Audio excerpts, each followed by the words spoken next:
Good day and welcome back to another DBZ Dokkan Battle video. In this video we're going to be taking a look at the physical Goku that just got his easy aim, and we're going to see how well he does at 55% in the hidden potential system. So this is rising to the challenge Goku, and he is a physical type lead of 50% and in type enemies attack and defense minus 43%. He causes supreme damage to the enemy, greatly lowers their defense and raises allies defense by 30%. He changes into key spheres to physical key spheres.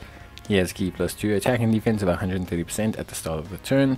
He gives power of wishes category allies attack and defense of 30%, and he gets an additional attack of 25% and defense of 50% and chance of critical hits of 5% per key sphere obtained. If he falls below 59% health, he will randomly change key spheres of a certain type to physical key spheres. He will also have an additional attack and defense of, or an additional attack of 25% per key sphere obtained for 3 turns when his HP is less than 59%. That will activate once only, so even if your HP goes above 59%, that will still remain active and you'll still get the benefit. So really nice stuff.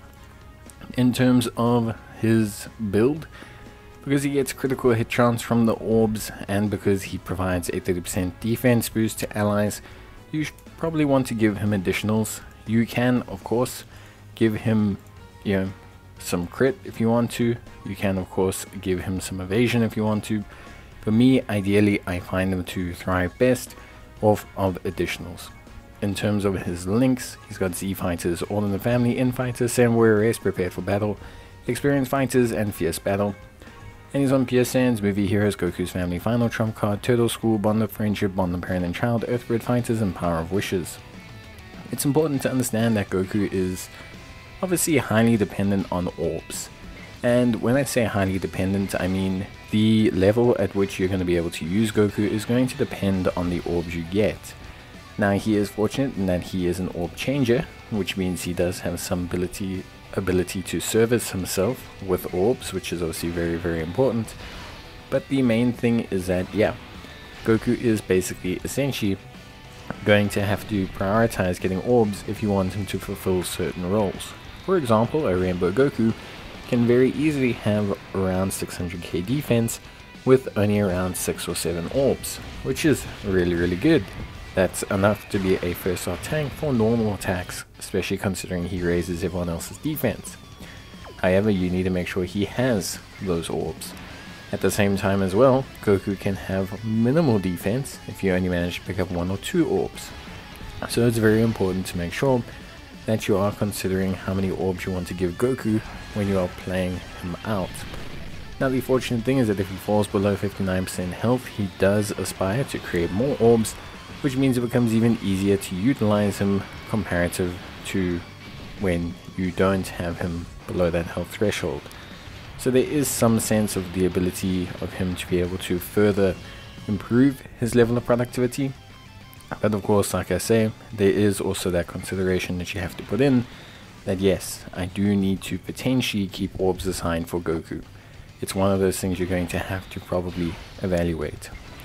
Now overall, I think Goku looks like a really solid unit. I don't think he's bad by any means. I think he's really quite solid. I think he's an especially good unit. I think he's got a lot of good versatility. He boosts allies defense, he is a support, he creates orbs, he himself can have relatively decent stats, and he also gives himself crit. So I do think he's got very good level of flexibility. Raw defense isn't something that ages traditionally very well, but Goku can get to very decent raw defensive stats. It's not like he doesn't get to a significant amount of defense. He can get to a very solid, very reliable level of defense overall, so I don't think there's an issue there.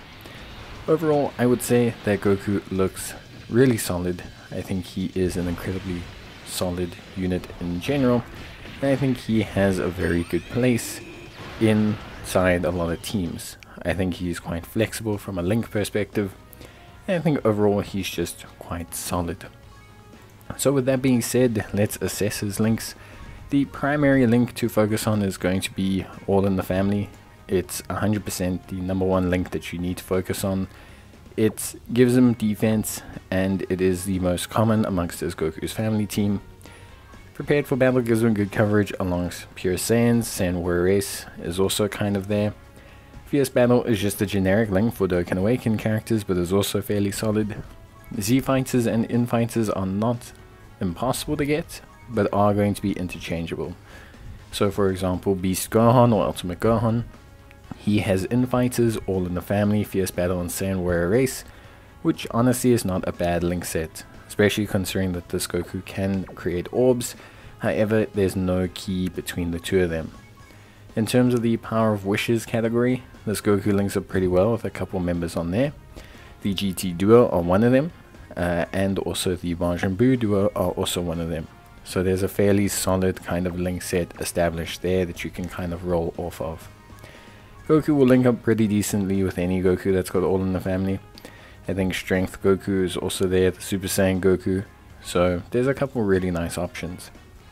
With his raw stats and his decent output, I think overall this Goku is really solid, and at 55% I think he's quite good.